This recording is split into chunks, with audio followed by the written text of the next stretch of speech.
എല്ലാവർക്കും നമ്മുടെ പുതിയ വീഡിയോയിലേക്ക് സ്വാഗതം. ഇന്നത്തെ നമ്മുടെ റെസിപ്പിയെ ക്രീമോ കണ്ടൻസ്ഡ് മിൽക്കോ ഒന്നും തന്നെ ഉപയോഗിക്കാതെ നല്ല ടേസ്റ്റിൽ നമുക്ക് വീട്ടിൽ തന്നെ ചെയ്തിട്ടെടുക്കാൻ പറ്റുന്ന ഒരു കുൽഫി ഐസ്ക്രീമാണ്. അപ്പോൾ വളരെ ടേസ്റ്റി ആയിട്ടുള്ള ഒരുപാട് ചേരുവകളൊന്നും തന്നെ വേണ്ടാത്ത ഈ ഒരു കുൽഫി എങ്ങനെയാണ് തയ്യാറാക്കുന്നതെന്ന് നമുക്കൊന്ന് നോക്കാം. ഈ ഒരു വീഡിയോ ഇഷ്ടപ്പെടുവാണെങ്കിൽ മറക്കാതെ തന്നെ ഒരു ലൈക്ക് ബട്ടണും കൂടെ ഒന്ന് ക്ലിക്ക് ചെയ്യണേ.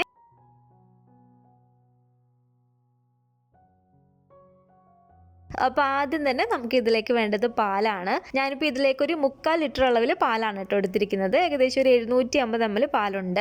ഈ ഒരു കുൽഫി എന്നല്ല, നമ്മൾ ഏത് ഐസ്ക്രീം ഉണ്ടാക്കുന്ന സമയത്താണെങ്കിലും പാൽ എടുക്കുന്ന സമയത്ത് നമ്മൾ പ്രത്യേകം ശ്രദ്ധിക്കണേ. ഫുൾ ഫാറ്റ് പാൽ തന്നെ വേണം നമ്മൾ എടുക്കാൻ വേണ്ടിയിട്ട്. ലോ ഫാറ്റ് പാൽ നമ്മൾ എടുത്താൽ നമുക്ക് ഒരു ക്രീമി പരുവത്തിൽ ഉണ്ടാക്കിയിട്ടെടുക്കാൻ പറ്റില്ല. അപ്പോൾ ഈ ഒരു പാത്രത്തിലേക്ക് നമുക്കൊരു 3/4 ലിറ്റർ അളവിൽ ഫുൾ ഫാറ്റ് പാൽ തന്നെ ചേർത്ത് കൊടുക്കാം.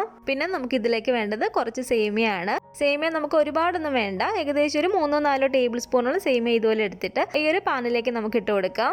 എന്നിട്ട് നമുക്കിത് ചെറിയതായിട്ടൊന്ന് വറുത്തെടുക്കാം കേട്ടോ. ഒരുപാട് ആ ഒരു സേമിയയുടെ കളറൊന്നും മാറിപ്പോരുത്, ചെറിയതായിട്ട് നമ്മളൊന്ന് വറുത്തെടുത്താൽ മാത്രം മതി. സേമിയ നമ്മൾ വറുത്തെടുക്കുന്ന സമയത്ത് ചൂട് കൂടി അതിന്റെ കളർ അങ്ങ് ചേഞ്ച് ആയിട്ടുണ്ടെങ്കിൽ നമ്മൾ കുൽഫി ഉണ്ടാക്കുന്ന സമയത്ത് അതിൽ ആ ഒരു ബ്രൗൺ കളർ പോലെ ആ ഒരു സേമിയ കിടക്കും. അപ്പോൾ ഒരുപാട് ഇതിന്റെ കളർന്ന് മാറിപ്പോവാതെ ഇതുപോലെ തന്നെ നമ്മളൊന്ന് വറുത്തെടുത്താൽ മതി. അപ്പോൾ ഇതിവിടെ ഞാൻ ചെറുതായിട്ടൊന്ന് വറുത്തെടുത്തിട്ടുണ്ട്. നമുക്ക് ഫ്ലെയിം അങ്ങ് ഓഫ് ചെയ്ത് കൊടുത്തേക്കാം. ഇനി നമ്മൾ എടുത്തു വെച്ചിരുന്ന ഒരു പാല് ഗ്യാസ് അടുപ്പിലേക്ക് ഞാൻ വെച്ച് കൊടുത്തിട്ടുണ്ട്. നല്ലപോലെ തന്നെ നമുക്കിതൊന്ന് ചൂടാക്കിയിട്ട് എടുക്കാം കേട്ടോ. നമ്മൾ ഇതുപോലെ പാല് വെച്ച് കൊടുത്തതിന് ശേഷം തീ നല്ലപോലെ തന്നെ കുറച്ച് തന്നെ വെച്ച് കൊടുക്കുക. പാൽ ഇതുപോലെ ചെറുതായിട്ടൊന്ന് ചൂടായിട്ട് വരുമ്പോഴത്തേക്കും ഇതിലേക്ക് നമുക്ക് മധുരത്തിന് ആവശ്യമായിട്ടുള്ള പഞ്ചസാര ചേർത്ത് കൊടുക്കാം. ഞാനിപ്പോൾ ഇതിലേക്ക് ഒരു 1/4 കപ്പ് അളവിൽ പഞ്ചസാരയാണ് കേട്ടോ ചേർത്ത് കൊടുക്കുന്നത്.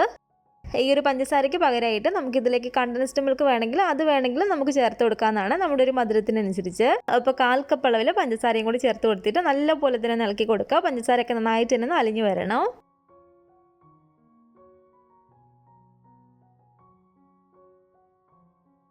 ഇനിയാണ് നമ്മൾ ഇതിലേക്ക് ആദ്യമേ ചെറിയതായിട്ടൊന്ന് വറുത്ത് വെച്ചിരുന്ന ഒരു സേമിയയും കൂടി ചേർത്ത് കൊടുക്കുന്നത് കേട്ടോ. അപ്പോൾ ഈ ഒരു സമയത്ത് നമ്മൾ സേമിയ ചേർത്ത് കൊടുക്കുമ്പോൾ സേമിയ നന്നായിട്ട് ഇതിനകത്ത് കിടന്നങ്ങ് വെന്തോളും. അപ്പോൾ ഒരു സേമിയയും കൂടി ചേർത്ത് കൊടുത്തിട്ട് നല്ലപോലെ തന്നെ നമ്മളൊന്ന് ഇളക്കി കൊടുക്കുക. ഇനി നമുക്കിതിലേക്ക് ചേർത്ത് കൊടുക്കേണ്ടത് ഒരു 3-3.5 ടേബിൾ സ്പൂണോളം പിസ്ത ഇതൊന്ന് പൊടിച്ചെടുത്താണ്. നമ്മളിതൊരു പിസ്തയും സേമിയൊക്കെ ചേർന്നിട്ടുള്ള ഒരു കുൽഫിയാണ് തയ്യാറാക്കുന്നത്. അപ്പോൾ ഒരു 3-3.5 ടേബിൾ സ്പൂണോളം പിസ്ത ഇതുപോലെ പൊടിച്ച് നമുക്ക് ചേർത്ത് കൊടുക്കാം. എന്നിട്ട് ഇത് നമുക്ക് നല്ലപോലെ തന്നെ ഇതുപോലെ ഇളക്കി കൊടുക്കാം. അപ്പോൾ പിസ്ത പൊടിച്ചതും കൂടി ഇതുപോലെ നമ്മൾ ചേർത്ത് കൊടുത്തതിന് ശേഷം ഇനി നമ്മുടെ ഉണ്ടെങ്കിൽ മാത്രം ഇതുപോലെ ഒരു 2 നുള്ളു കുങ്കുമപ്പൂ ചേർത്ത് കൊടുക്കുകയാണെങ്കിൽ നല്ല ടേസ്റ്റാണ് കേട്ടോ. അതൊട്ടും നിർബന്ധമില്ല, നമ്മുടെ ഉണ്ടെങ്കിൽ മാത്രം ഇതുപോലെ ഒരു 2 നുള്ളു ചേർത്ത് കൊടുത്താൽ മതി. അപ്പോൾ അതും കൂടി ചേർത്ത് കൊടുത്തിട്ട് നല്ലപോലെ തന്നെ നമുക്കൊന്ന് ഇളക്കി കൊടുക്കാം. ഈ ഒരു സമയത്തൊക്കെ നമ്മൾ തീയൊന്ന് കുറച്ച് തന്നെ വെച്ച് കൊടുക്കാം കേട്ടോ. നമ്മളിതിലേക്ക് ഒരു 750 ml പാലാണ് ചേർത്ത് കൊടുത്തിരുന്നത്. ഇനി ഈ പാല് നമുക്ക് നല്ലപോലെ തന്നെ ഇളക്കി കൊണ്ടുവന്നിട്ട് ഇതിന്റെ ഒരു പകുതിയായിട്ട് നമ്മളൊന്ന് കുറുക്കി കൊണ്ടുവരണം. അങ്ങനെ നമ്മൾ ഇളക്കി ചെറുതായിട്ടൊന്ന് കുറുകി കൊണ്ടുവന്നാലേ നമ്മൾ ഒരു കുൽഫി കഴിക്കുന്ന സമയത്ത് നല്ലൊരു ടേസ്റ്റ് ഉണ്ടാകത്തുള്ളൂ. അതുപോലെ തന്നെ നമ്മൾ തീയെ നല്ലപോലെ തന്നെ കുറച്ച് വെച്ച് കൊടുത്തിട്ട് വേണം ഇത് കുറുക്കിയിട്ട് എടുക്കാൻ വേണ്ടിയിട്ട്. തീ നമ്മൾ കൂട്ടിയിട്ടിട്ട് പെട്ടെന്ന് വറ്റിച്ചെടുക്കുകയാണെങ്കിൽ ആ ഒരു കുൽഫിക്ക് അത്ര ടേസ്റ്റ് ഉണ്ടാകത്തില്ല. അപ്പോൾ തീ കുറച്ച് വെച്ച് കൊടുത്തിട്ട് നമുക്കിത് നല്ലപോലെ തന്നെ ഇളക്കി കൊടുക്കാം.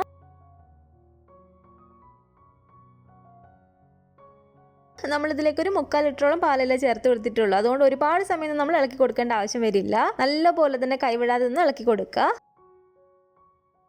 അതിന് നമുക്കിതിലേക്ക് ചേർത്ത് കൊടുക്കേണ്ടത് ഒരു 1/2 ടീസ്പൂൺ അളവിൽ ഏലക്കായും പഞ്ചസാരയും കൂടെ മിക്സ് ചെയ്ത് പൊടിച്ച് വെച്ചിരിക്കുന്നതാണ് കേട്ടോ. ഇത് ഏലക്കാപ്പൊടി മാത്രമായിട്ടാണെങ്കിൽ നമ്മളൊരു 2 നുള്ളൊക്കെ ചേർത്ത് കൊടുത്താൽ മതി. നമ്മളിതിലേക്ക് ഏലക്കായുടെ ഒരു പൊടി ചേർത്ത് കൊടുക്കുമ്പോൾ അതങ്ങ് കൂടി പോകരുത്, കാരണം ഇതിനകത്ത് ഒരു പിസ്തയുടെ ഒരു ടേസ്റ്റ് ആണ് മുന്നിട്ട് നിൽക്കേണ്ടത്. കുറച്ച് നമ്മൾ ഏലക്കാപ്പൊടിയും കൂടി ഇതുപോലെ ചേർത്ത് കൊടുക്കുമ്പോൾ കുറച്ചും കൂടി നല്ലൊരു ടേസ്റ്റ് ആയിരിക്കും.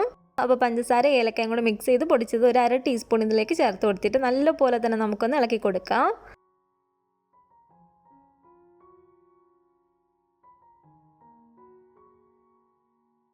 അപ്പോൾ നല്ലപോലെ തന്നെ ഇളക്കി കൊടുത്തിട്ട് ഏകദേശം ഇതൊന്ന് കുറുകി വരാൻ തുടങ്ങിയിട്ടുണ്ട്. കുറച്ച് സമയം കൂടെ നമ്മളിതൊന്ന് ഇളക്കി കൊടുത്താൽ മതി. ഇത് ഒരു തിളച്ച് വരുന്നത് കാണുമ്പോൾ തന്നെ നമുക്ക് മനസ്സിലാവും ചെറുതായിട്ട് ഇതങ്ങ് കുറുകിയിട്ടുണ്ട്. ഇനി ഇതിലേക്ക് നമുക്ക് ഇഷ്ടമുള്ള നട്ട്സ് എന്തെങ്കിലും വേണമെങ്കിൽ ചെറിയതായിട്ട് ഇതുപോലെ പൊടിയായിട്ട് കട്ട് ചെയ്തിട്ട് ഇട്ട് കൊടുക്കുകയാണെങ്കിൽ ആ ഒരു കുൽഫി കഴിക്കുന്ന സമയത്ത് ഇത് കടിക്കാൻ കിട്ടുമ്പോൾ കുറച്ചും കൂടി നല്ലൊരു ടേസ്റ്റ് ആയിരിക്കും. ഞാനിപ്പോൾ ഇതിലേക്ക് പിസ്ത തന്നെയാണ് കേട്ടോ ചെറുതായിട്ട് കട്ട് ചെയ്ത് ഇട്ട് കൊടുത്തിരിക്കുന്നത്. ഈ ഒരു സേമിയ ആണെങ്കിലും നല്ലപോലെ തന്നെ ഒന്ന് വെന്ത് കിട്ടിയിട്ടുണ്ട്.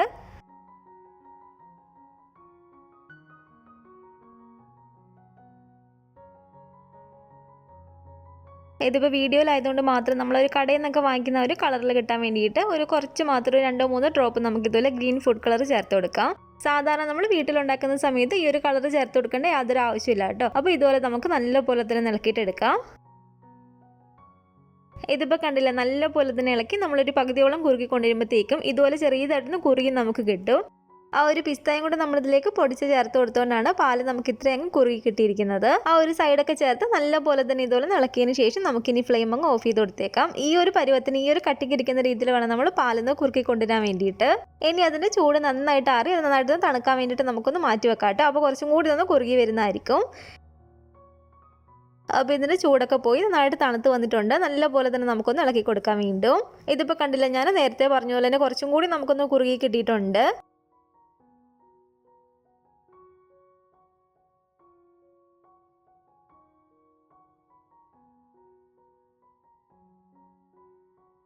അപ്പോൾ ഇത് സെറ്റായി കിട്ടാൻ വേണ്ടിയിട്ട് ഞാൻ ഒഴിച്ചു കൊടുക്കുന്നത് ഇതുപോലത്തെ ഒരു കുൽഫി മോൾഡിലേക്കാണ് കേട്ടോ. ഈ ഒരു കുൽഫി മോൾഡ് നമ്മുടെ കയ്യിൽ ഇല്ലെങ്കിലും കുഴപ്പമില്ല. സാധാരണ ഒരു സ്റ്റീൽ ഗ്ലാസ്സിലോ അല്ലെങ്കിൽ ഒരു പേപ്പർ ഗ്ലാസ്സിലൊക്കെ ആണെങ്കിൽ നമ്മൾ ഒഴിച്ചു കൊടുത്താൽ മതി.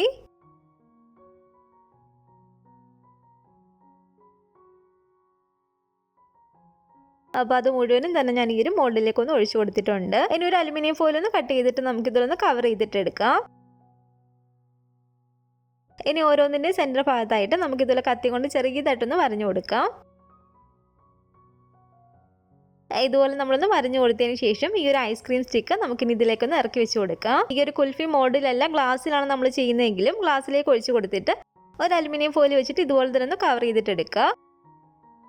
എന്നിട്ട് കത്തി കൊണ്ട് ചെറിയതായിട്ട് സെൻറ്റർ ഭാഗം ഒന്ന് വരഞ്ഞതിന് ശേഷം അതിലേക്ക് ആ ഒരു സ്റ്റിക്ക് ഇറക്കി വെച്ച് കൊടുത്താൽ മതി. അപ്പോൾ എല്ലാത്തിലും തന്നെ ഒരു ഐസ്ക്രീമിൻ്റെ ഒരു സ്റ്റിക്ക് ഞാൻ ഇറക്കി വെച്ച് കൊടുത്തിട്ടുണ്ട്. ഇനി നമുക്കിത് നന്നായിട്ട് സെറ്റായി കിട്ടാൻ വേണ്ടിയിട്ട് ഫ്രീസറിലേക്ക് ഒന്ന് എടുത്ത് വെച്ച് കൊടുക്കാം. ഈ ഒരു കുൽഫി നമുക്ക് സെറ്റായി കിട്ടുന്ന ഒരു സമയം എന്ന് പറയുന്നത് നമ്മൾ എടുക്കുന്ന ഒരു മോൾഡിൻ്റെ അനുസരിച്ചും അതുപോലെ തന്നെ നമ്മുടെ ഫ്രിഡ്ജിൻ്റെ ഒരു കൂളിംഗ് ഒക്കെ അനുസരിച്ചാണ് കേട്ടോ. ഞാനിപ്പോൾ ഇതൊരു ഓവർനൈറ്റ് ആണ് വെക്കുന്നത്.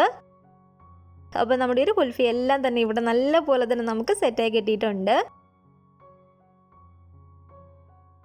ഇതുപോലൊരു പാത്രത്തിൽ കുറച്ച് വെള്ളം എടുത്തിട്ട് ഒരു 10 സെക്കൻഡ് മാത്രം നമുക്കിതുപോലെ ഒരു മോൾഡ് ഒന്ന് മുക്കി വെക്കാം ഈ വെള്ളത്തിൽ. അതിനുശേഷം ഇതുപോലെ നമ്മൾ പതിയെ ഒന്ന് തിരിച്ചു കൊടുക്കുക. എന്നിട്ട് പതിയെ ഇതുപോലെ ഒന്ന് വലിച്ചെടുത്താൽ മാത്രം മതി. അപ്പോൾ നല്ല അടിപൊളിയായിട്ട് തന്നെ നമ്മുടെ ഈ ഒരു പിസ്തയും സേമിയയും ഒക്കെ വെച്ചിട്ടുള്ള ഒരു കുൽഫി ഇവിടെ റെഡി ആയിട്ടുണ്ട്. അപ്പോൾ കുൽഫി കഴിക്കാൻ ഇഷ്ടമുള്ളവരാണെങ്കിൽ ഒരു തവണയെങ്കിലും ഇത് നിങ്ങളിത് വീട്ടിൽ ട്രൈ ചെയ്ത് നോക്കുക. നല്ല അടിപൊളി ടേസ്റ്റി ആയിട്ടുള്ളൊരു കുൽഫിയാണ്. അപ്പോൾ ഈ ഒരു കുൽഫി ഐസ്ക്രീമിൻ്റെ റെസിപ്പി നിങ്ങൾക്ക് എല്ലാവർക്കും ഇഷ്ടപ്പെട്ടെന്ന് കരുതുന്നു. അപ്പോൾ ഈ ഒരു കുൽഫി ചെയ്ത് നോക്കുകയാണെങ്കിൽ അഭിപ്രായങ്ങളൊക്കെ മറക്കാതെ തന്നെ നമ്മുടെ കമൻറ്റ് ബോക്സിൽ വന്നറിയിക്കണേ. അതുപോലെ തന്നെ നമ്മുടെ ഈ ഒരു വീഡിയോ ഇഷ്ടപ്പെട്ടെങ്കിൽ മറക്കാതെ തന്നെ ഒരു ലൈക്ക് ബട്ടണും കൂടെ ഒന്ന് ക്ലിക്ക് ചെയ്യുക. നിങ്ങളുടെ അഭിപ്രായങ്ങളൊക്കെ കമൻറ്റ് ചെയ്യുകയും ഫാമിലിയും ഫ്രണ്ട്സും ഒക്കെ ആയിട്ട് നമ്മുടെ ഒരു വീഡിയോ ഒന്ന് ഷെയർ ചെയ്ത് കൊടുക്കുക കേട്ടോ. പുതിയതായിട്ട് നമ്മുടെ ഈ ഒരു ചാനൽ ആരെങ്കിലും കാണുന്നുണ്ടെങ്കിൽ താഴെ കാണുന്ന റെഡ് സബ്സ്ക്രൈബ് ബട്ടണും കൂടെ ഒന്ന് പ്രസ് ചെയ്ത് സപ്പോർട്ട് ചെയ്യണേ. കൂട്ടത്തിലെ കാണുന്ന ബെല്ലൈക്കണും കൂടെ ഒന്ന് ക്ലിക്ക് ചെയ്യുകയാണെങ്കിൽ ഞാൻ പുതിയ പുതിയ റെസിപ്പികളൊക്കെ ഇടുന്ന സമയത്ത് നിങ്ങൾക്ക് അതിൻ്റെ നോട്ടിഫിക്കേഷൻ കിട്ടുന്നതായിരിക്കും. ഇൻഷാല്ലാ വീണ്ടും നമുക്കിതുപോലെ നല്ലൊരു റെസിപ്പി ആയിട്ട് കാണാം.